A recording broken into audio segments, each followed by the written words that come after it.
The Pan American Unity mural was painted by Latin American artist Diego Rivera.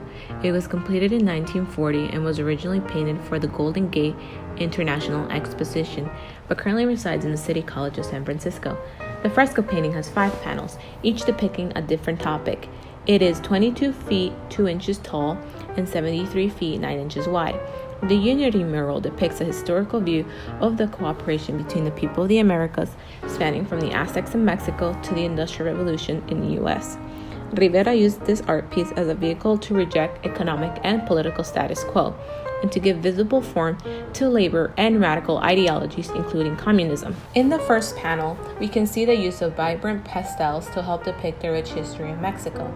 Panel 1 forms the left side of a visual parenthesis that balances North and South America. Rivera once wrote that I depicted the South in the period before Cortez.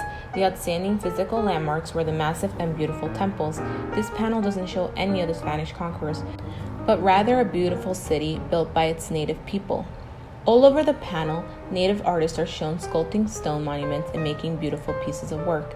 The second panel is more focused on the past and present. Rivera wrote, "The conquest of time and space was symbolized by a woman diving over the city and the Golden Gate Bridge spanning San Francisco Bay." In the upper section, the contemporary Mexican artisan covering the sculpture of the plumed serpent god shows the continuity of Mexican ancient culture in the mural.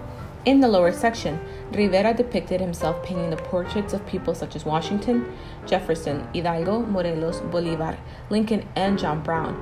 It is evident that Rivera was trying to convey his message to a large audience in America and Mexico by his use of iconic Latino and American figures. The third panel, and also the middle panel, is the centerpiece of the mural. Just like the second panel, he carries the motif of comparing the old and the new of this world by showing ancient sculptures to the left and the modern machinery on the right. Symbolizing this union was a colossal goddess of life, half indigenous, half machine. She would have been to the American civilization what the vision of Quetzalcoatl, the great mother of Mexico, was to the Aztec people. The fourth panel, which is a mirror image for the second panel, we can see a woman diving above Treasure Island, the setting of the Golden Gate Expo.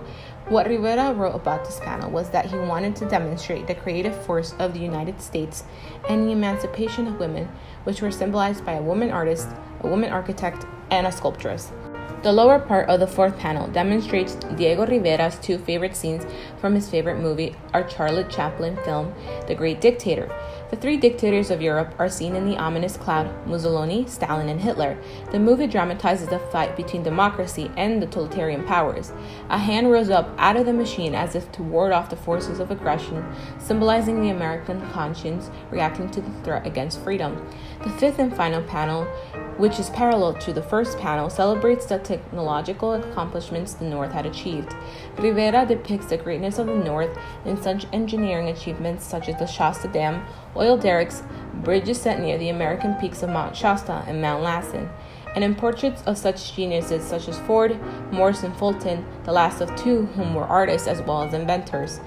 As well as celebrating achievements, the mural also shows that the people of North and South America can work in harmony, which was Rivera's lifelong vision and hope.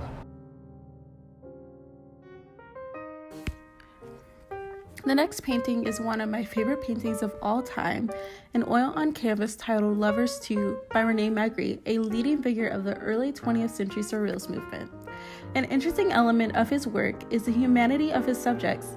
Magritte makes us question not only individual experience, but a collective human experience. Housed in the Australian National Gallery, the painting depicts a man and a woman in an intimate embrace, kissing, and dressed as if they're posed for an engagement portrait. The figures are standing in a room with 2 walls and the ceiling visible. The side wall is a red-brown, and the back wall contains varying shades of blue. It almost looks as if it's a cloudy sky.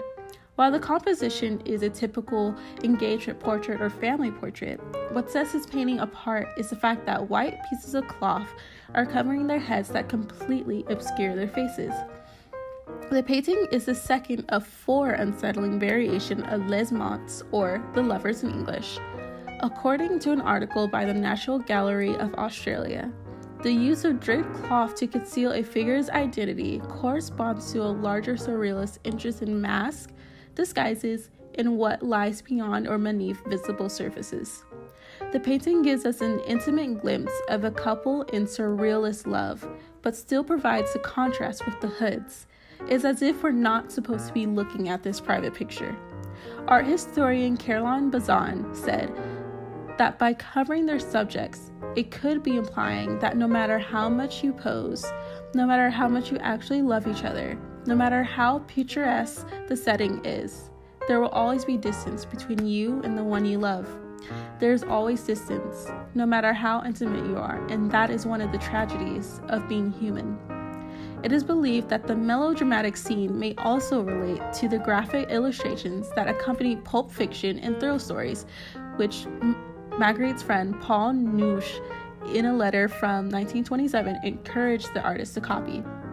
There are many different interpretations of René Magritte's Les Monts series, since he never explicitly liked to explain his paintings.